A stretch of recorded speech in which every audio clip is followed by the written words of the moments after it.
अस्सलामु अलैकुम वरहमतुल्लाहि वबरकातुहू। अल्हम्दुलिल्लाह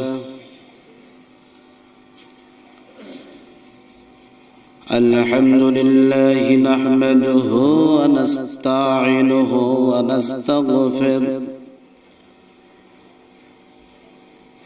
व नस्तगफिरुहु व नु'मिनु बिही व नतवक्कलु अलैहि व नऊज़ु बिल्लाहि मिन शुरूरि अनफुसिना व मिन सय्यिआति अअमालिना मन यहदियल्लाहु फला मुज़िल्ल लहु व मन युद्लिल फला हादिय लहु। ونشهد أن لا إله إلا الله وحده لا شريك له ونشهد أن سيدنا وسندنا وحبيبنا وطبيبنا وخليلنا ونبينا ومولانا محمدا عبده ورسوله. أعوذ بالله من الشيطان الرجيم. اليوم أكملت لكم دينكم وأتممت عليكم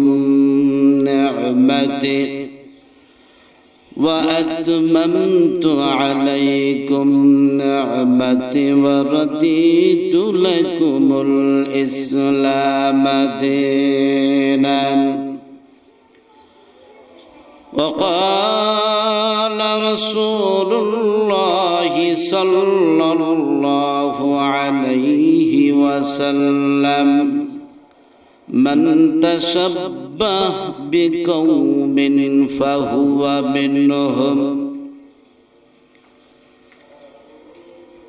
أو كما قال عليه الصلاة والسلام. إن الله وملائكته يصلون على النبي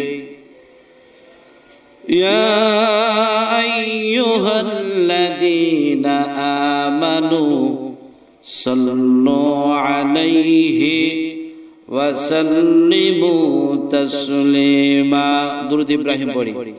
اللهم صل على محمد وعلى آل محمد كما صليت على إبراهيم وعلى آل إبراهيم إنك حميد مجيد.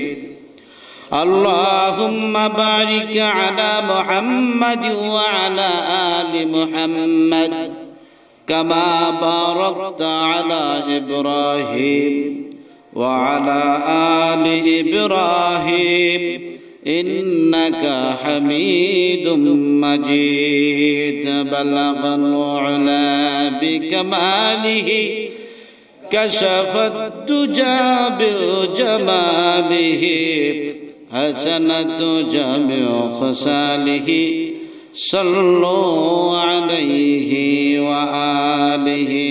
যাদের বয়নত হয়ে থাকত সকল বেঈমান,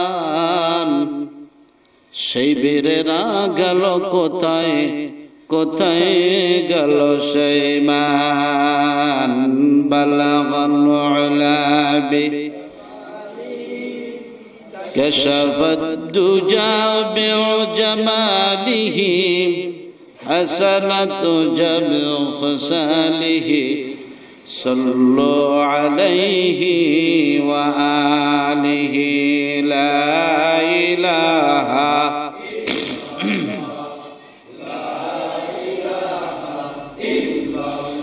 জোরে জোরে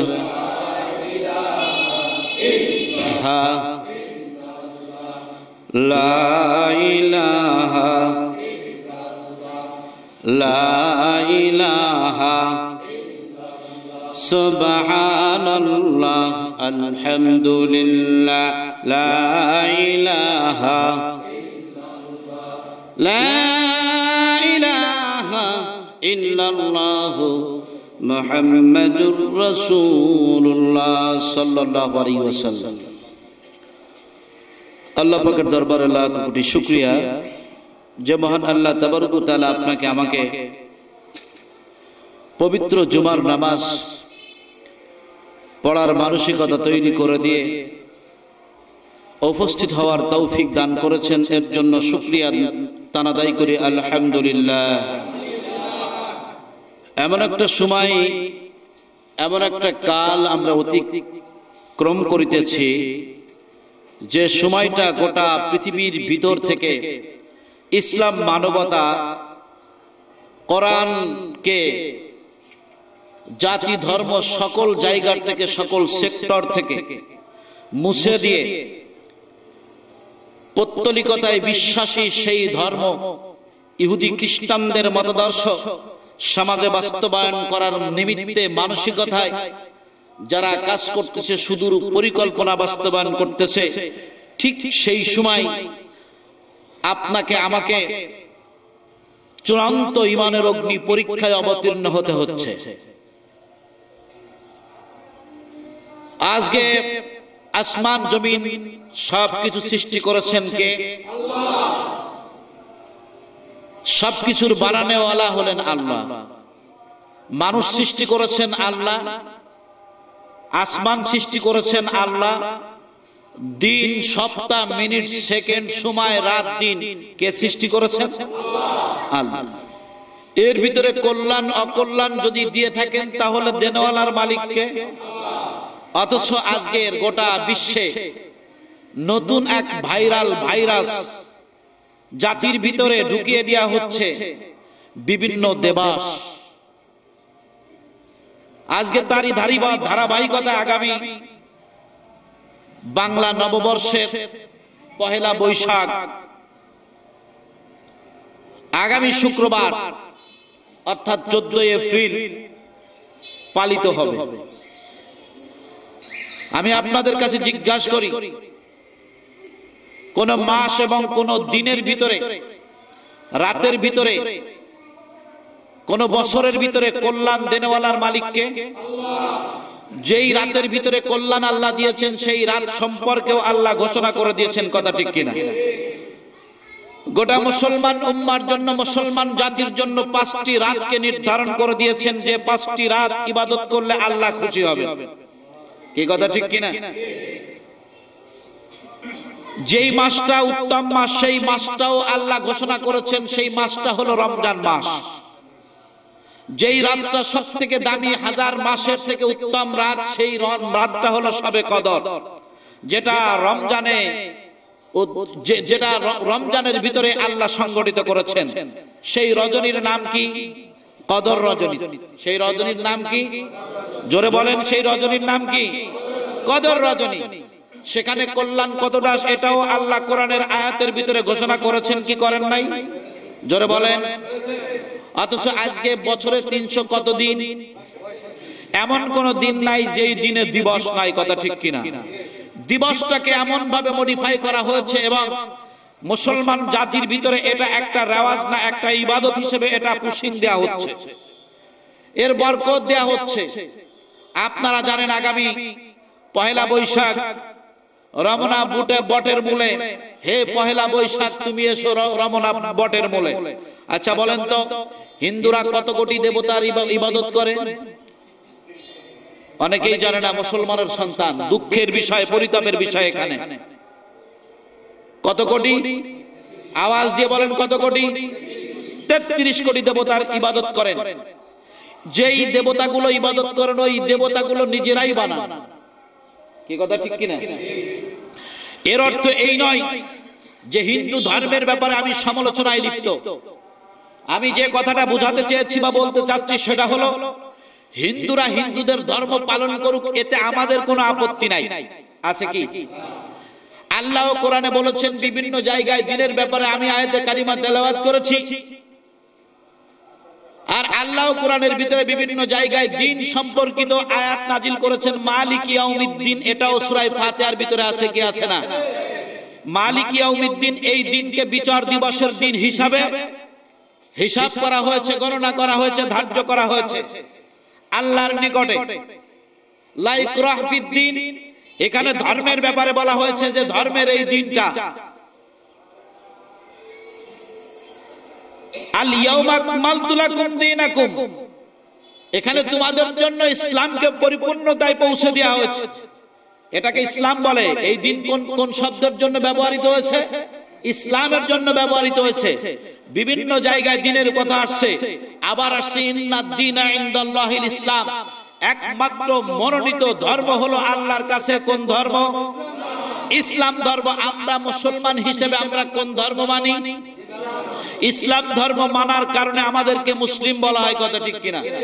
ইসলাম ধর্ম যদি আমরা না মানি তাহলে কি আমরা মুসলিম হব? যদি কোনো ব্যক্তি হিন্দু ধর্মের ভিতরে থেকে থাকার পরে যদি কালেমা পড়ে, ওরে কি মুসলমান বলা যাবে?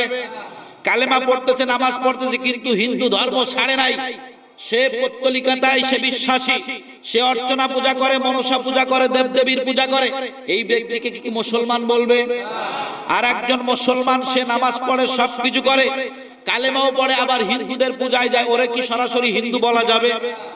তাহলে মুসলমান যদি এরকম অবস্থান তৈরি হয়ে থাকে, যে যে ধর্মের অবস্থানে থাকবে, সেখানে সেই অবস্থানে থাকার কারণে তাকে অন্য ধর্মের মানুষ বলা যাবে না, সাব্যস্ত যদি না করা যায়, তাহলে মুসলমান হিসেবে তুমি দাবিদার। তুমি কিভাবে তুমি মূর্তি পূজার সাথে তুমি একাত্মতা ঘোষণা করো? শুধু তাই না, আচ্ছা বলেন তো, বট গাছ এটা হিন্দুদের পূজার গাছ না? বট গাছ পাইলেই কি ওরা পূজা করে না? এরপরে আরেকটা গাছ তুলসী গাছ, তুলসী গাছ পাইলে কি পূজা করে না?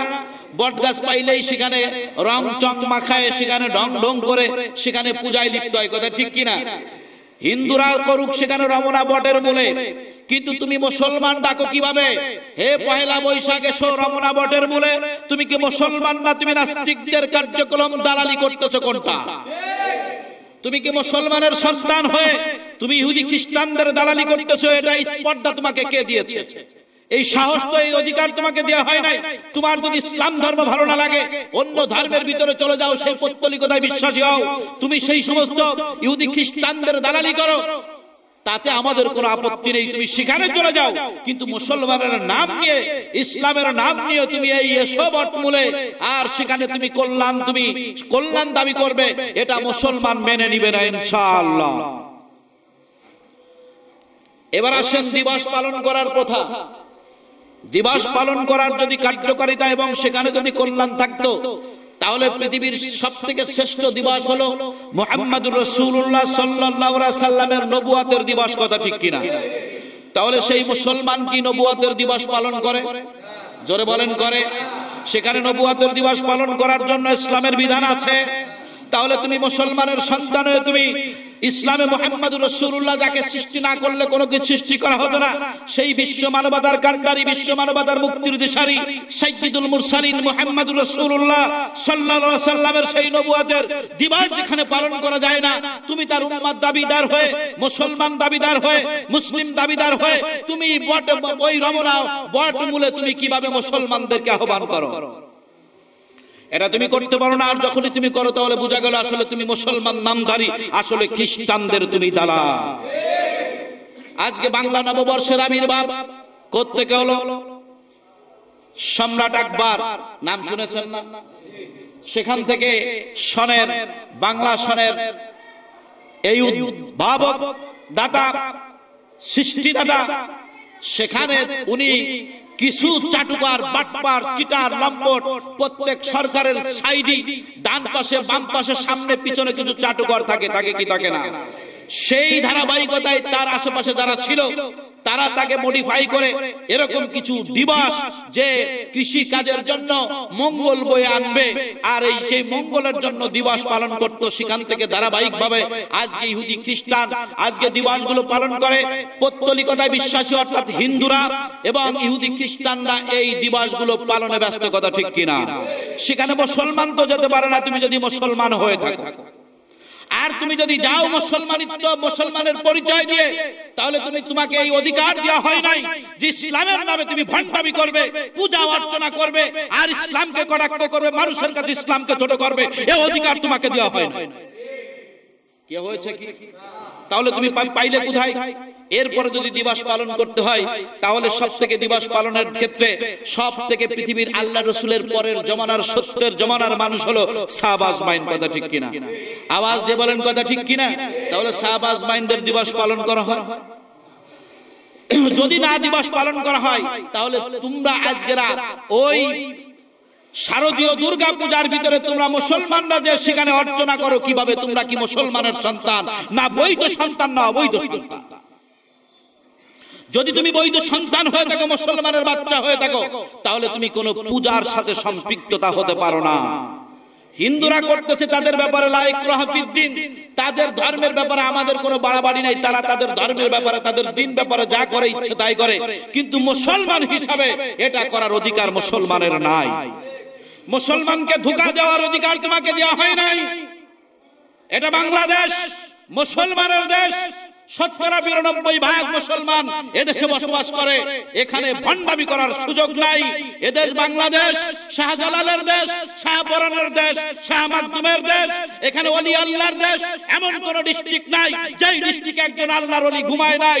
সেই দেশে মুসলমানের নাম ধরে মূর্তি পূজার সহযোগিতা করবা, দোসরগিরি করবা, এটা মুসলমান রক্ত থাকতে করতে দিবে না ইনশাআল্লাহ। এরপরে মঙ্গল শোভাযাত্রা, আল্লাহ রসুল মঙ্গল শোভাযাত্রা করেছেন, আল্লাহ শিখাই দিয়েছেন। দেখেন কত মানুষের কাছে আল্লাহ মানুষের কাছে কি চাইবে, কোন পদ্ধতি চাইবে, এটাও আল্লাহ ঘোষণা করে দিয়েছে। কল্যাণ দেনেওয়ালার মালিক কে? আওয়াজ দিয়ে বলেন কে? আওয়াজ দিয়ে বলেন কে? যে আল্লাহ কল্যাণ দিতে পারে তার কাছে না আছে আজকেরা পহেলা বৈশাখের কাছে, হে পহেলা বৈশাখ তুমি আমাদেরকে মঙ্গল শোভাযাত্রা করো, জোরে বলেন নাউজুবিল্লাহ। পহেলা বৈশাখের তো কোনো ক্ষমতা নাই। পহেলা বৈশাখ সৃষ্টি করেছেন কে? এই পহেলা বৈশাখ বাংলা নববর্ষের সৃষ্টিকারক উদ্ভাবক কে? সম্রাট আকবর। সে করতে পারে, খ্রিস্টানদের দালালি করতে পারে, নিজের রাষ্ট্রীয় ক্ষমতা দখল করার জন্য, মাসনাদ পাকাপোক্ত করার জন্য। কিন্তু মুসলমানের সন্তান যারা মুসলমান, যাদের তাহদিম তামাদ্দুন থাকবে একমাত্র কোরআনের ভিত্তি, তারা কখনো পহেলা বৈশাখের কাছে চাইতে পারবে না। পহেলা বৈশাখের কাছে চাওয়ার অর্থটা কি? পহেলা বৈশাখের কাছে শুভযাত্রা, হে পহেলা বৈশাখ তুমি আমাদের মঙ্গল দাও। এটা কি শিরক না শিরক না? চাইতে হবে কার কাছে? হযরত ইব্রাহিম আলাইহিস সালামের জমানায় না, কাবা ঘরে যখন পৌত্তলিকতায় বিশ্বাসী যারা মূর্তি পূজা করত, এক সময় কাবা ঘরের ভিতরে ৩৬০টি মূর্তি ছিল, কথা ঠিক কিনা? সেই মূর্তির ভিতরে একটি মূর্তি ছিল ইব্রাহিম আলাইহিস সালামের নামে। সেই যদি আজকে যদি এই মূর্তি পূজা করা জায়েজ হতো, তাহলে তো মুসলমানরা ইব্রাহিম আলাইহিস সালামের মূর্তি বানাই নিয়ে তার পূজা করতে, কথা ঠিক কিনা? যে সময় ইব্রাহিম আলাইহিস সালাম সমস্ত মূর্তিগুলো ভেঙে, সমস্ত নবীরা পৃথিবীতে এসেছে মূর্তি ভাঙতে, আর নবীদের চরিত্র ছিল মূর্তি ভাঙার, অপসংস্কৃতি দূর করার, আর মুসলমানদের চরিত্র হলো মূর্তি গড়া। এ কারণে মুসলমান মার খায়। মুসলমানের মার খাওয়ার কোনো কারণ ছিল না। মুসলমান মার খাইতে পারে না। মুসলমান মার খাওয়ার একটি মাত্র কারণ, রাসূলের আদর্শ থেকে দূর হয়ে, নবীদের চরিত্র থেকে দূরে যায় আজ ইহুদি খ্রিস্টান ইবলিসের চরিত্র ধারণ করার কারণে মুসলমান আজকে বেইজ্জতি হয়। বন্ধুরা আমার, মঙ্গল কামনা করার জন্য দো জাহানে কামনা কিভাবে করতে হবে আল্লাহ রাব্বুল আলামিন দুয়ার ভিতরে শিখিয়ে দিয়েছেন। রব্বানা আতিনা ফিদ দুনিয়া হাসানাতাও ওয়া ফিল আখিরা হাসানাতাও ওয়া কিনা আযাবান নার। বন্ধুরা আমার, যে ব্যক্তি দুনিয়া চাইবে আল্লাহ তার দুনিয়া দিয়ে দিবে। মান কানা ইউরিদু হাসাদ দুনিয়া নুতি মিনহা, যে ব্যক্তি দুনিয়া চাইবে আল্লাহ তাকে দুনিয়া দিয়ে দিবে। আর যে ব্যক্তি আখিরাত চাইবে আল্লাহ তার আখিরাত এবং দুনিয়া তার জন্য বোনাস দিয়ে দিবে। আজকে দুনিয়ার জন্য পেরেশানি, যা কিছু করতেছি চাটুকারি করতেছি। আমি যদি আজকে কারণ নীতি বাস্তবায়ন করি, যেই নীতি যে তৈরি করেছে সে প্রভাবশালী, আর ওই প্রভাবশালী নীতির যদি আমি বাস্তবায়ন করে দিই তাহলে আমার ফায়দা হবে, আমার অর্থের অভাব হবে না, আমার অনাটন থাকবে না, আমার রিজিকের পেরেশানি চলে যাবে। এজন্য ওই ব্যক্তি মানব, যেই মানুষ তৈরি করেছে ওই মানব রচিত নীতি আমি বাস্তবায়ন করার জন্য আজকে হককে বিসর্জন দিচ্ছি। অথচ জানি না আমাকে আল্লাহ মুসলমানের ঘরে বানাইছেন, ইসলাম আমাকে দিয়েছেন, কোরআনের মতো সম্পদ আমাকে দিয়েছে। আমি জানি না আমি কার এজেন্ডা বাস্তবায়ন করতেছি আর কার সাথে দুশ্মনী করতেছি। মূর্তি পূজা করলে আল্লাহ খুশি না বেজার? আওয়াজ দিয়ে বলেন, আওয়াজ দিয়ে বলেন। মুসলমানের আওয়াজ তো এরকম হওয়ার কথা না। মুসলমান হুঙ্কার দিবে, বাতিল পলাতে বাধ্য, কথা ঠিক কিনা? আজকে মুসলমানের হুঙ্কার দেখে মনে হয় পাতিশিল পর্যন্ত তাদের আওয়াজ অনেক বেশি হয়ে গেছে। ছাগলের হুঙ্কার অনেক বড়, কুত্তার ঘেউ ঘেউ অনেক আওয়াজ হয়, অথচ মুসলমানদের আওয়াজ দিয়েছে কুত্তার আওয়াজের প্রশংসা আল্লাহ করে নাই। মানুষের আওয়াজের না, মুসলমানদের আওয়াজের প্রশংসা। তাদের ধার, তাদের ভার, তাদের পাওয়ার, তাদের ক্ষমতা সবকিছু আল্লাহ বর্ণনা করে দিয়েছেন। মুসলমান হলো বীরের জাতি, বিজয়ের জাতি, কথা ঠিক কিনা? মুসলমান যখন নারায়ে তাকবীর, নারায়ে তাকবীর, নারায়ে তাকবীর, আল্লাহু আকবার ধ্বনি দিবে, সমস্ত বাতিলের হৃৎপিণ্ডে ভূমিকম্প শুরু হয়ে যাবে। আল্লাহর নবী পৃথিবীতে আসলেন, শুধু জন্মটা হলেন, রোমের সম্রাটের সেই বিশাল সিংহাসন ভেঙে চুরমার হয়ে গেল, কথা ঠিক কিনা? আজকে মুসলমান আসলে, আজকে মুসলমানের ঘরে ইহুদি খ্রিস্টানদের যেই চরিত্র এবং তাদের চিন্তা চেতনা আস্তে আস্তে পর্যায়ক্রমে এমন অবস্থান তৈরি করা, যেই মুসলমানের ঘরে আজকে আজান আকামত ছিল, এই অবস্থা যদি চলতে থাকে, মঙ্গল শোভাযাত্রার পক্ষে যদি মুসলমান থেকে থাকে, ওই পৌত্তলিকতায় যদি শারদীয় দুর্গা পূজার সমর্থন করে যায়, মনসা দেবদেবীর পূজায় যদি অর্চনা করে থাকে, আগামী অল্প দিনের ভিতরেই, আগামী 30 সালের ভিতরেই দেখবেন ও তাদের পরিকল্পনা মুসলমানের ঘরে সন্তান আসলে ওই আজান আকামতের পরিবর্তে হিন্দুদের অলুর ধ্বনি যাতে হয়ে যায় সেই চেষ্টা করতেছে। অলুর ধ্বনি কিভাবে আসে সেই পরিকল্পনায় তারা ব্যস্ত। আর মুসলমানের সন্তান আজকে সেই বাস্তবায়ন, সেই এজেন্ডা বাস্তবায়নের জন্য মুসলমানের শত্রু হয়ে দাঁড়িয়েছে, কথা ঠিক কিনা? যখন কোরআনের পক্ষে কথা বলা হয়, তুমি এটা করো না, মনসা পূজা করো না, তুমি দেবদেবীর পূজা করো না, এটা করতে পারো না, তোমার ধর্মের ভিতরে, তোমার ইসলামের ভিতরে এরকম অবস্থান আল্লাহ দেয় নাই, এগুলো তোমার জন্য নিশাক একটা অন্যায়, আল্লাহর সাথে শিরক। আর যদি শিরক অবস্থায় তুমি যদি চলতে থাকো তাহলে আল্লাহ তোমার প্রতি রাজি হবে না বেজার হবে? কথা বলেন না কেন, বেজার না রাজি হবে? আমি মনে হয় বুঝাইতে পারি না। বাস্তবতার নিরিখে বুঝার মতো যে পরিমাণ এলেম থাকা দরকার, আমার মনে হয় আমার এলেম না থাকার কারণে অবস্থা হয়েছে। মুসলমান আজকে সর্বশ্রেষ্ঠ জাতি। আল্লাহ যাদেরকে এত দামি হিসেবে ঘোষণা করলেন, যাদেরকে মানবের কল্যাণের জন্য বের করলেন, যাদেরকে মূর্তি পূজার বিরোধিতা করার জন্য বের করলেন, যাদেরকে বাহির করলেন একমাত্র ইসলামের জন্য, মানবের কল্যাণের জন্য, মূর্তি পূজা থেকে মানুষকে বিরত রেখে একমাত্র ওয়াহাদানিয়াতের আল্লাহ, কুল হুয়াল্লাহু আহাদ, এক আল্লাহ, আল্লাহ ছাড়া আর কোনো কিছু নাই। আল্লাহ কারোর সন্তান না, আল্লাহ কোনো সন্তান জন্ম দেন নাই, এবং আল্লাহর থেকে আল্লাহ নিজেও কারোর পক্ষ থেকে পৃথিবীতে আসেন নাই। এই ইয়াকিন, ইখলাস তৈরি করার জন্য এই অবস্থায়, এই ইমানিয়াতের, এই ইয়াকিনের অবস্থায় তৈরি করার জন্য আপনাকে আমাকে কোরআনের মতো সম্পদ দিয়েছে, ইসলামের মতো বিধান দিয়েছে। আর আপনার আমার জন্য ধর্ম হিসেবে ইসলামকে বিজয়ী ধর্ম হিসেবে আল্লাহ দান করেছেন, কথা ঠিক কিনা? সেই ধর্মকে আজকে ভালো লাগে না, কথায় কথায় বলে সব জায়গায় তুমি ইসলামকে ডানো কেন? এই কথার দ্বারা বোঝা গেল যে ইসলাম আসলে সব জায়গায় পারফেক্ট না, সব জায়গায় ইসলাম ঢোকার মতো ক্ষমতা রাখে না। কি কথা ঠিক কিনা? এই কথা যদি কোনো মুসলমানের জবান থেকে বের হয়, ওইটা কি মুসলমান থাকে না কাফের হয়ে যায়? ইসলাম এমন কোন জায়গা আছে যেখানে ইসলাম যেতে পারে না? বাথরুম পর্যন্ত ইসলাম যাওয়ার ক্ষমতা রাখে। একজন মানুষ কিভাবে বাথরুম করবে এটাও ইসলাম শিক্ষা দিয়েছে। কথা ঠিক কিনা? একজন মানুষ নামাজ পড়বে, বলে নামাজ রোজা এর ভিতরেই তো ইসলাম সীমাবদ্ধ, আর কোন জায়গায় ইসলাম থাকবে না। এইটা হলো পরিকল্পিতভাবে খ্রিস্টান এবং ইহুদি নাসারা হিন্দুদের দালাল। কথা ঠিক কিনা? ইসলাম এমন কোন জায়গা নেই যেখানে ইসলাম সুচারুভাবে পরিপাটিভাবে সমাজকে সুন্দরভাবে পরিষ্কারভাবে ইসলাম যদি না দিতে পারে, তার নাম ইন্নাদ্দীনা ইনদাল্লাহিল ইসলাম হয় না। আল্লাহ কথা বলতেন না, আল্লাহ জন্য বলেছেন ইসলামই পারে। মাইক বন্ধ হয়ে যাবে, দোয়া করতে থাকে। জিকির করে লা ইলাহা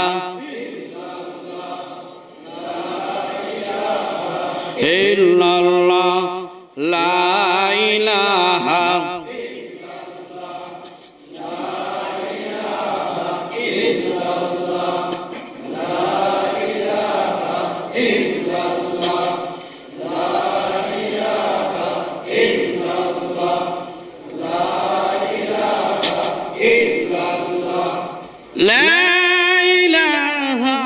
ইল্লাল্লাহু মুহাম্মাদুর রাসূলুল্লাহ সাল্লাল্লাহু আলাইহি ওয়াসাল্লাম। বন্ধুরা আমার, আপনারা জেনে থাকবেন পয়লা বৈশাখে প্রত্যেকটা প্রতিষ্ঠান থেকে মঙ্গল শোভাযাত্রার জন্য রবনাপুটের ওই জায়গায় যেতে হবে এবং স্লোগান দিতে হবে, মিছিল দিতে হবে। আপনারা জেনেছেন কি? আচ্ছা বলেন তো, একজন মুসলমান কি পয়লা বৈশাখের কাছে হাত পাততে পারে? জোরে বলেন। আর যদি পাতে, ইসলাম সব জায়গায় টানো কেন? খালি নামাজের ভিতরে ইসলাম রাখো, রোজার ভিতরে ইসলাম রাখো, বলে কি বলে না? বিবির ভিতরে ইসলাম লাগবে না, পর্দার ভিতরে ইসলাম লাগবে না, পরিবারের ভিতরে ইসলাম লাগবে না, সমাজের ভিতরে ইসলাম লাগবে না, রাষ্ট্রের ভিতরে ইসলাম লাগবে না। রাষ্ট্রীয়ভাবে যদি ইসলাম প্রতিষ্ঠিত হয়ে যেত, এদেশের মানুষ জান্নাতের ভিতরে বসবাস করত। যদি ইসলাম যদি ব্যক্তি জীবন থেকে পারিবারিক, সামাজিক, অর্থনৈতিক, রাষ্ট্রীয় সেরাতে যদি বাস্তবায়িত হতো, কসম বিল্লাহ, ওই যে সময় মদিনার মানুষ যেভাবে শান্তিতে ছিল, বর্তমান মানুষও তার থেকে বেশি শান্তিতে থাকত। পৃথিবীর যে সময় ইসলামী রাষ্ট্রগুলো ছিল, আর তাদের যেই রাষ্ট্রীয় পরিচালনার মাধ্যমে ওই দেশের মানুষ যত সুখী, সমৃদ্ধ এবং উন্নত জাতি হিসেবে বিবেচিত, ইতিহাস রচিত হয়েছে, যদি বর্তমান এই অবস্থাও তৈরি হতো, কোরআনের শাসন কায়েম হতো, একজন মানুষ দৈনন্দিন খুন হতো না, দৈনন্দিন কোন মানুষ নির্যাতনের শিকার হতো না, ইসলাম যদি থাকতো হিপটিচিং এর শিকার হতো না, ইসলাম যদি থাকতো সুদের কারবার থাকতো না, ইসলাম যদি থাকতো সুদের কারণে মানুষ নির্যাতিত হতো না, শোষিত হতো না, নির্যাতিত হতো না, জুলুমের শিকার হতো না। কথা ঠিক কিনা? ইসলাম না থাকার কারণে, সব জায়গায় না থাকার কারণে, অর্থনৈতিকভাবে ইসলাম না থাকার কারণে আজকে সমাজে এমন ভাবে সুদকে এমন ভাবে সমাজে আক্রান্ত হয়েছে, যেমন মানুষের শরীরের রক্তে রিউমার্ক হয়ে যায়, ক্যান্সার হয়ে গেলে, দূষিত হয়ে গেলে ওই মানুষটা যেমন বাঁচে না, সমাজে কোরআন না থাকার কারণে মানুষের ওই অবস্থা তৈরি হয়েছে। পত্রিকা খুললে, পেপার পত্রিকা খুললে, ফেসবুক খুললে, টিভি খুললে এমন কোন দিন নেই যে মানুষ খুন হচ্ছে না। এর কারণটা কি? ইসলাম না মানার কারণে আজকে মানুষের দাম কমে গেছে। যদি ইসলাম মানত, কোরআন মানত, আজকে মানুষের দাম কমতো না, মানুষ দামি হতো। আজকে মানুষের দাম একটা সিগারেট, বেনসন সিগারেটের চেয়েও দাম কম হয়ে গেছে। বেনসন সিগারেট পাওয়ার কারণে একজন সুস্থ মানুষকে সে খুন করে ফেলতেছে, তাকে তার জীবন প্রদীপ নিভিয়ে দেওয়া হচ্ছে, জীবনে তার স্ত্রী, ছেলে মেয়েকে, সেই স্ত্রীকে তাকে বিধবা বানানো হচ্ছে, সন্তানকে তাকে পিতৃহারা করতেছে, এতিম বানানো হচ্ছে। কারণ কি? আজকে মানুষের দাম না থাকার মূল কারণ কোরআন না মানার কারণে আজকে সমাজে অবস্থান তৈরি হয়েছে। যদি কোরআন আপনি মেনে নেন, কোরআনকে যদি ভালোবাসেন, হাজারো যদি নির্যাতনের মাঝে আপনি কোরআনকে ভালোবাসেন, ওই কাবার কসম, যেই কাবার কসম আল্লাহ দিয়েছেন, ওই কাবার কসম, মানুষ পানির ঘোড়ায় থাকলে যেমন সুখী থাকে, শান্তিতে থাকে, নির্যাতন মুক্ত থাকে, মানুষ ওই রকম শান্তিতে থাকবে, নির্যাতন মুক্ত থাকবে, জালিমের হাত থেকে বেঁচে থাকবে। কথা ঠিক কিনা? যেমনটি বিশ্বনবীর সাহাবীরা ছিলেন, বিশ্বনবী ছিলেন কোরআন আসার পরে, আর কোরআন আসার আগে তাদের ইতিহাস আল্লাহর নবীকে পর্যন্ত এই পৌত্তলিক মূর্তি পূজায় বিশ্বাসী, তারাও রাসূলকে বাদ দেয় নাই, রাসূলকে জেলখানায় 3 বছর পর্যন্ত আটকিয়ে রেখেছে। এ মুসলমান, তোমরা জানো না ঘুমিয়ে আছো জাতি, তোমাদেরকে এরকম জেলখানায় চিরতরে আবদ্ধ করে দেওয়ার মতো এপ্রিল ফুল চলে গেছে। ওই সেই দেশের মতো আজকে স্পেনের মুসলমানদের মতো ধোঁকা দিয়ে মসজিদের ভিতরে ঢুকায়, তালা দিয়ে তাদেরকে চিরতরে শেষ করে দিয়েছে। লক্ষ লক্ষ স্পেন মুসলমানদেরকে তোমাদেরকে এরকম কোরআন ভুলায় বিভিন্ন দিবস তোমাদের সামনে উপহার দিয়ে, বিভিন্ন ধরনের ভ্যালেন্টাইন্স দিয়ে, ফার্স্ট নাইট দিয়ে, এরকম দিবস দিয়ে তোমাদের ঈমানকে নষ্ট করে তোমাদেরকে জেলখানায় দিয়ে স্পেনের মুসলমানদেরকে যেভাবে নির্যাতন করে মারা হয়েছে, তোমাদেরকে ওইভাবে মারার পরিকল্পনা চলতেছে। মুসলমান, যদি তুমি না জাগো তাহলে অবশ্যই তোমার জন্য করুণ পরিণতি সামনে ডেকে আনবে। কি পরিমাণ আনবে ভাষায় বর্ণনা, ওয়াজ করে বর্ণনা করা যাবে না, এখনো পর্যন্ত যদি মুসলমান সজাগ না হয়। আজকে শুধু মঙ্গল শোভাযাত্রার আহ্বান করা হয়েছে, আগামী দিন আরো নিকৃষ্টতম কাজের জন্য তোমাকে আহ্বান করবে, আর তুমি সেখানে সাড়া দিয়ে চলে যাবে। বন্ধুরা আমার, মঙ্গল শোভাযাত্রা যদি কোনো দিবস পালন করা যেত, তাহলে আমি আলোচনার ভিতরে বলেছি বিশ্ব নবীর নবুয়তের দিবসের থেকে আল্লাহর জমিনে কোনো দিন ওইরকম কোন দিবস আর দামি নাই। কথা ঠিক কিনা? আল্লাহ নবীর সেই দিবসটি মুসলমান পালন করে না, করে? তাহলে তুমি কিভাবে বলো সব জায়গায় ইসলাম নিয়ে আসো কেন? তার অর্থটা কি আমার বুঝি আসে না। হিন্দুরা মঙ্গল পূজা করুক, আর যে পূজা করুক, মঙ্গল শোভাযাত্রা করুক, বটের মূলে যাক, আমাদের কোনো আপত্তি নেই। আছে কি? জোরে বলেন, আছে কি? আমাদের কোনো আপত্তি নাই। আমাদের আপত্তি একটাই, তাদের ধর্ম তারা পালন করুক। খ্রিস্টানদের তাদের ভ্যালেন্টাইন ডে তারা পালন করবে, করুক, আমাদের কোনো আফসোস নাই, কোনো আপত্তি নেই, বাধা দেওয়ার কোনো দরকার নেই। আছে কি? যার যার ধর্ম সেই সেই পালন করুক, আমাদের কোনো অবস্থা নেই। আমরা তাদের বিরুদ্ধে কোনো প্রচারণা, কোনো প্রোগ্রাম, কোনো প্রপাগান্ডা আমরা চালাবো না। কিন্তু মুসলমান যখন এই সমস্ত অশালীন কাজ, ইসলামের দ্রোহী শিরকের মতো আল্লাহর সাথে শিরক করবে, আর এই কাজ যখন মুসলমান করবে, তখন মুসলমান সেটাকে বাধা দান করবে। কথা ঠিক কিনা? তা'মুরুনা বিল মারুফ ওয়া নাহিয়ানিল মুনকার, সৎ কাজের আদেশ যেমন দিতে হবে, নামাজ পড়ো, মসজিদে আসো, তোমার জন্য কল্যাণ। নামাজ যদি পড়ো, ইন্নাস সালাতা তানহা আনিল ফাহশাই ওয়াল মুনকার, নামাজ পড়লে সমস্ত অন্যায় কাজ থেকে তুমি বিরত থাকবে। এটা হলো সৎ কাজের আদেশ। কথা ঠিক কিনা? রমজান রোজা আসলে তুমি রোজা রাখো, এটা সৎ কাজের আদেশ। রমজান না আসলে বছরে একটি মাস রোজার জন্য আল্লাহ নির্ধারণ করে দিয়েছেন, আর ওই মাসের জন্য মুসলমানদের জন্য সুসংবাদ দিয়েছেন। একটা নেক করবে, তার আমলনামায় কমপক্ষে কত গুণ দেবে? জোরে বলেন। 70 গুণ দিবেন। আপনি বলেন মঙ্গল পূজা করলে আপনাকে কয় গুণ দিবে? তাহলে আপনি যান কেন? আপনি কেন মূর্তি পূজায় যান? আমার বুঝি আসে না কোন কারণে যান। আপনি কি পারবেন একজন হিন্দুকে এনে আপনি রমজান মাসের রোজা রাখানোর জন্য পারবেন কি? ঈদের জামাতের জন্য আপনি নিয়ে আসতে পারবেন? মুসলমানদের জন্য দিবস, উত্তম দিবস দিয়েছে, ইবাদত করবে, খানা খাবে, তাও ইবাদত হবে, আনন্দ করবে, নতুন জামা কাপড় পরবে, তার ভিতরে ইবাদত হবে। কথা ঠিক কিনা? সেই ইবাদতের দিনগুলো কি? সেই ইবাদতের দিনগুলো হইল বছরে 2টা ঈদের দিন। এগুলো তোমার ভালো লাগে না? যেখানে নেক করবে, খাবে, এরপরে তোমার নেক হবে। দিবস পালন করতে ভালো লাগে না? কিছু মুসলমান আছে না এরকম, ঈদের দিনও নামাজ পায় না। কি কথা ঠিক না? এই সমস্ত কুলাঙ্গারের দলেরা হইল ওই সমস্ত মূর্তি পূজার পক্ষের মানুষ। কথা ঠিক কিনা? সময় পায় না, কয় সময় পায়নি, দেরি হয়ে গেছে, সারা বছর নাই। আবার কিছু আছে, আরো কিছু কুলাঙ্গার আছে, দেখবেন সারা বছর রোজা নেই, নামাজ নেই, উক্তিও নেই, তারাবি নাই, অথচ ঈদের দিন দেখবেন যাই নামাজ দিয়ে সব থেকে বাজারের ভালো দামি দামি কাপড় নিয়ে সামনের কাতারে ওদের দখলের কারণে নামাজি ব্যক্তি স্থান পায় না। এরাও ওদের পক্ষের মানুষ, মঙ্গল শোভাযাত্রার পক্ষের মানুষ আছে। সত্য কথা বললে তাওই বেজা। গরম ভাতে জোরে বলেন, গরম ভাতে কি বিলের সামনে বিড়ালের সামনে দিয়ে দিবেন গরম ভাত, দেখবেন একদম মুখটা ঘুরাই নেবেন। সত্য কথা বলবেন, আসসালামু আলাইকুম বিয়াই, কয় বিয়াই বাস বাদে, আপনি আইছেন কেন তা তো আমি জানি, বাস চাইলে হবে না, বিয়াই তো মন খারাপ, আইছিল তো বাসর জন্য। বন্ধুরা আমার, আমি বলতেছিলাম আল্লাহ নবী পৃথিবীতে এসেছেন মূর্তি ভাঙার জন্য, মূর্তির বিরোধিতা করার জন্য। সমস্ত নবীদের চরিত্র একই রকমের। নূহ আলাইহিস সালাতু ওয়াস সালামের পরে মূর্তি, ওই সময়কার সময় থেকে মূর্তি পূজার আবির্ভাব ঘটেছে। ইব্রাহিম এসেছে মূর্তি পূজা করার জন্য। ফ্যানগুলো দিয়ে দেন, এটা জিকির করেন, লা ইলাহা। বড় চটটা বাইরে এই পাশে দিবা, বড় চটটা এই পাশে দিবা, রাস্তা বন্ধ।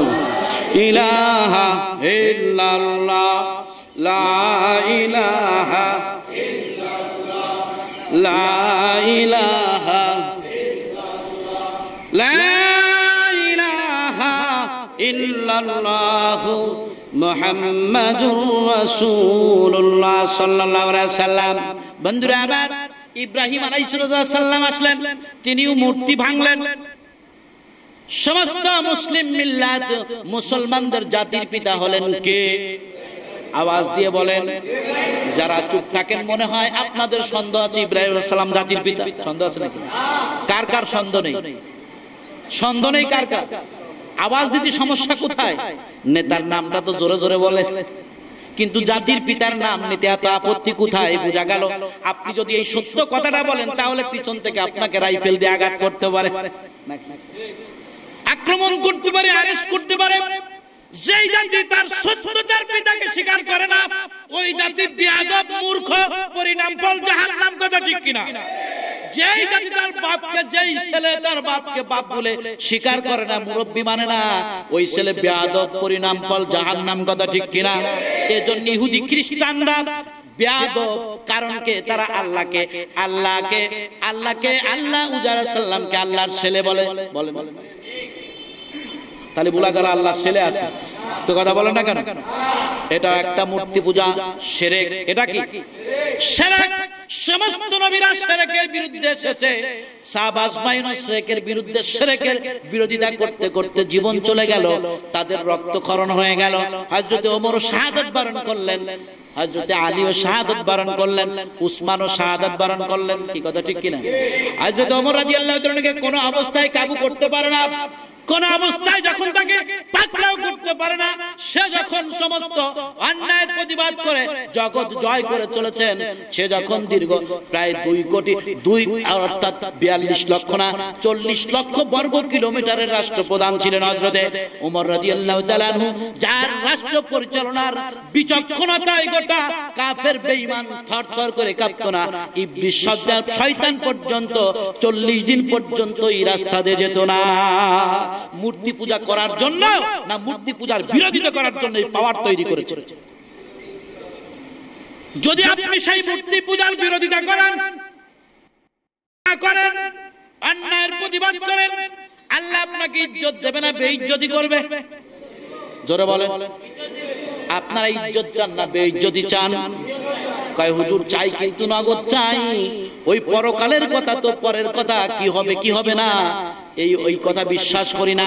যা দেখি না 2 নয়নে বিশ্বাস করি না, এহ জন্মে বলে কি বলে না। আমি একজনকে বললাম, ভাই তুমি যদি 2 নয়নে কিছু না দেখো, এটা বিশ্বাস না করার কারণে তুমি সনাতন ধর্মকে তুমি অত্যন্ত মহব্বত করো, ওটাকে তুমি স্বীকৃতি দিতে চাও। আমি তোমার জিজ্ঞেস করি, তোমার বাবাকে বলো ওই ব্যক্তি, বলো ওই ব্যক্তি যদি বাবা হয়, তাহলে ওই ব্যক্তি যে তোমার বাবা, এই কথা তোমারে কে বলেছে? তুমি তো দেখো নাই। ওই ব্যক্তি যদি বাবা, তোমার কে বলেছে? বলে মা বলেছে। মা বলেছে তুমি বিশ্বাস করলে কিভাবে, তুমি তো দেখো নাই? বলে আমার মা বলেছে এজন্য বিশ্বাস করলাম। বলে মা তোমার মিথ্যাও তো বলতে পারে, তুমি যে কার জন্ম একমাত্র মাই জানে ভালো কথা, কিন্তু মা তো জানে আসলে তুমি হারাম দাদা না হালাল দাদা, কেউ না জানলেও মা জানে, কথা ঠিক কিনা? তোমার মার কথা বিশ্বাস করলেন। আর আহকামুল হাকিমিন রব্বুল আলামিন কোরআন নাজিল করেছে, কোরআনের ভিতরে বলেছেন যালিকাল কিতাবু লা রাইবা ফিহি হুদাল লিল মুত্তাকিন। প্রথম বলেছে এমন একটা কিতাব, চ্যালেঞ্জ করে বলেছেন যার ভিতরে কোনো সন্দেহ নেই। ওই কিতাবের ভিতরেই তো জাহান্নামের আযাবের কথা বলেছেন। তাহলে তুমি বিশ্বাস করো না কেন? ওই কিতাবের ভিতরে যে আল্লাহ ইয়াকুলহু আল্লাহু আহাদ, এই কিতাবের ভিতরেই তো বলেছে, তাহলে তোমার বিশ্বাস করতে আপত্তি কোথায়? বলে ভাই জীবনে কোনোদিন খোঁজ নিয়ে দেখি নাই, এভাবে ভাবি নাই, আজকে বলবো, আজকে চোখ খুলে দিয়েছেন ভাই, আজকে বুঝে ফেলেছি আসলে ধোঁকার ভিতরে ছিলাম, আসলে সবকিছু কর্ণওয়ালার মালিক হইলেন আল্লাহ। আল্লাহর দেখা যায় না, আর না দেখা জিনিসকে বিশ্বাস করার নাম হইল ইয়াকিন। আর যেই জিনিস দেখে বিশ্বাস করে, মূর্তি পূজা আমি নিজে বানাইলাম, আমি হাত বানাইলাম, আমি পা বানাইলাম, আমি নাক বানাইলাম, আমি সবকিছু করলাম, আবার ওইটাকে আমি শাড়ি পরাইলাম, মনসা দেবী বানাইলাম, আর এইটাকে আমি বানাইলাম সরস্বতী বানাইলাম, এটাকে শারদীয় বানাইলাম, পঞ্চসতী বানাইলাম, আর তার কাছে আমি মহাদেব বানাইলাম, এইটা রামান বানাইলাম, এইটা রাম বানাইলাম, এইটা হরে কৃষ্ণ বানাইলাম, সব তো আমার হাতের বানানো, কথা ঠিক কিনা? আর এইগুলো বানানোর পরে আমি এর কাছে আবার দু হাত পেতে চাচ্ছি, তুমি আমার মঙ্গল দাও। কত বড় নাস্তিক মুনাফিক বেয়াদব যে আল্লাহ সৃষ্টি করলো সেই আল্লাহকে অস্বীকার করার শামিল কিনা?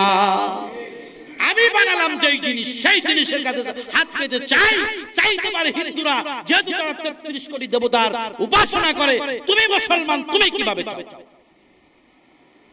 আবার অনেকে বলে দেবদেবীর নামে গরু জবাই করলে খাওয়া যায়, নাউজুবিল্লাহ বলবেন না, জোরে বললে সমস্যা, আসতে বলে, ধরে নিয়ে যেতে পারে। নাউজুবিল্লাহ বলতে লজ্জা করে মুসলমানের। নাউজুবিল্লাহ বললে আল্লাহ খুশি হবে না বেজার হবে? জোরে বলেন, বেজার হবে না খুশি হবে? তাহলে বলতে লজ্জা কোথায়? তাহলে আমি কি খ্রিস্টানদের এবং ইহুদিদের দালাল? না, সেটাকে আমি অর্চনা করি এবং সেটাকে পূজা করি। বন্ধুরা আমার, যে বলে ওটাও বেয়াদব, মূর্খ, পরিণাম ফল জাহান্নাম, সে যত বড় মানুষ হোক না কেন, কথা ঠিক কিনা? মুসলমান হিন্দুরা খাইতে পারে দেবদেবীর নামে, কিন্তু কোন মুসলমানের সন্তান দেবদেবীর নামে, কোন মানুষের নামে জবেহকৃত গরুর গোশত, কোন পশুর গোশত হালালকৃত যত পশু আল্লাহ ঘোষণা করেছে, একটা পশু আল্লাহর নাম ব্যতীত বিসমিল্লাহ আল্লাহু আকবার ছাড়া যদি জবাই করা হয়, ওইটা খাওয়া জায়েজ আছে? আওয়াজ দিয়ে বলেন আছে? আবার কিছু মানুষ বলে এটা জায়েজ আছে, আবার বলে ইসলামকে সব জায়গায় আনো কেন? তাহলে বোঝা গেল উদ্দেশ্য হলো ইসলামকে মদ খাওয়া হারাম, এই কথা তুমি বলো না। যদি ইসলামের ভিতরে মদের হারামের কথা নিয়ে আসো, তাহলে মদ খাওয়া যাবে না, আমার ক্ষতি হবে। অতএব ইসলামকে দূরে রাখো, আর মোচটা উঁচু করে মদটা খাও বিসমিল্লাহ বলে, হালাল হয়ে যাবে। এক মদ কর, মোচ উঁচু করে, মোচ খুব বড়, মদ খায়, লোকে জিজ্ঞেস করে কি ব্যাপার, মোচটা উঁচু করে মদ খাও কেন, মোচ ভিজাও না কেন? বলে উলামায়ে কেরাম ফতোয়া দিয়েছে মোচ ভিজায় পানি খাওয়া এবং কোনো কিছু পান করা মাকরুহ। কত বড় সুবি দেখছেন? সুবির একটা সীমা থাকা দরকার। উনি মাকরুহ করেন না, আবার খাচ্ছেন কি? সিগারেটের ঠুঙ্গা, ধূমপান স্বাস্থ্যের জন্য ক্ষতিকারক, মরণ পান, ক্যান্সারের কারণ। ওর ভিতরে কি কথা বলেন না কেন? এক প্যাকেট সিগারেটের দাম কত? 200 টাকা, 190 টাকা না? উপরে কি লেখা? উপরে আর কি? মরণ পান, ক্যান্সারের উপকার। ওর ভিতরে কি? ওর ভিতরে সিগারেট। মুসলমানের অবস্থায় হুজুর সব মানি, কিন্তু মাঝে মধ্যে সব কি জায়গায় ইসলাম চলে না, ইসলামকে কিছু কাটছাট করতে হবে। বলে তুই তো মুসলমানের বাচ্চা না, তোর জন্মের ভিতরে কোনো ভেজাল আছে। ভেজাল থাকার কারণে ইসলাম সব জায়গায় নিতে পারো না। আমাদের তো ইসলাম কোন জায়গায় নিতে সমস্যা হয় না, বাথরুমে পর্যন্ত ইসলাম নিয়ে যায়। যখন কোন মুসলমান বাথরুমে যাবে তখন তো সে ওই বাথরুমের ভিতরে ঢুকবে কোন পা দিয়ে? ডান পা দিয়ে না বাম পা দিয়ে? জোরে বলেন। এটা কার বিধান? সরস্বতীর বিধান। সরস্বতীর চেনেন তো? পঞ্চসতীর একজন। সরস্বতী হলো পঞ্চসতী, ওদের দেবদেবী। পঞ্চসতীর একজন, 5 জন সতী আছে, তার ভিতরে একজন। এর চরিত্র কত সতীটা শুনবেন। এর চরিত্র হলো জঙ্গলের ভিতরে গেছে, 5 ভাই গেছে ওই হরিণ শিকার করতে, জঙ্গলে পশু শিকার করতে, যায় পায় না, যায় অপরূপ এক সুন্দরী, নাম হলো সরস্বতী। এইটারে পাইছে, এইটারে পাইয়ে নিয়ে বাড়িতে আইছে, আইসে মার দূরে রাখছে, রেখে মার বলে যে মা বাবা ওই জঙ্গলের ভিতরে আমরা একটা পাইছি, ফল পাইছি, তাহলে এটা কি করবো? বলে তোমরা 5 ভাই মিলে ভোগ করে খাও। 5 ভাই মিলে ভাগ করে খাও। তো 5 ভাই সিদ্ধান্ত করে এত সুন্দর জিনিস, ফল, ভালো ফল, মেয়ে মানুষ ফল হইছে, এটা হলো সত্যি। সেই ধর্ম পালন করে, মুসলমানরাও তাতে সাপোর্ট দেয়, বাহবা দেয়। সেখানে যে নাড়ু খায়, কি খায়? নাড়ু খায়, যার ভিতরে গরুর চেনা এবং গোবর থাকে সেটা খায়। আর হরে কৃষ্ণর সেই পূজা করে যে হরে কৃষ্ণ হলো নিজের মামির সাথে জিনা করে, এটাও পঞ্চসতী। 5 জনে ভাগ করে খায়। সিদ্ধান্ত যে পালাক্রমে এক একজন যাইবে, কিন্তু জুতো বাইরে থাকবে। তাহলে বোঝা গেল যে এক ভাই গেছে, আর যাওয়া যাবে না। হঠাৎ কুকুরে একদিন নিয়ে গেছে, কুকুরে জুতো একটা নিয়ে গেছে। এ হলো তাদের চরিত্র, এ হলো তাদের ধর্ম। আর সেই ধর্মের সাপোর্টের জন্য মুসলমান তৈরি থাকে। দুঃখ এবং পরিতাপের বিষয়, মুসলমানদেরকে আল্লাহ যে কি নিয়ামত দান করেছে, কত দামি ঘোষণা করেছে, মুসলমান সেটা কোনোদিন চিন্তাও করে নাই, ভাবেও নাই। সেটাকে ভাবার তার ভিতরে এই ভাব তৈরি হয় নাই, সৃষ্টি হয় নাই যে আল্লাহ আমাকে কেন এত দামি বানাই।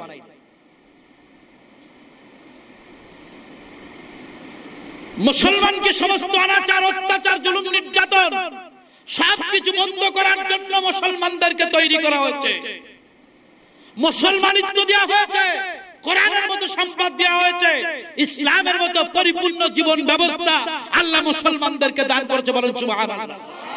আল ইয়াউমা আকমালতু লাকুম দীনাকুম ওয়া আতমামতু আলাইকুম নি'মাতি। ইসলামকে নিয়ামত হিসেবে তোমার জন্য আল্লাহ উপহার দিয়েছে। কেটে দিলে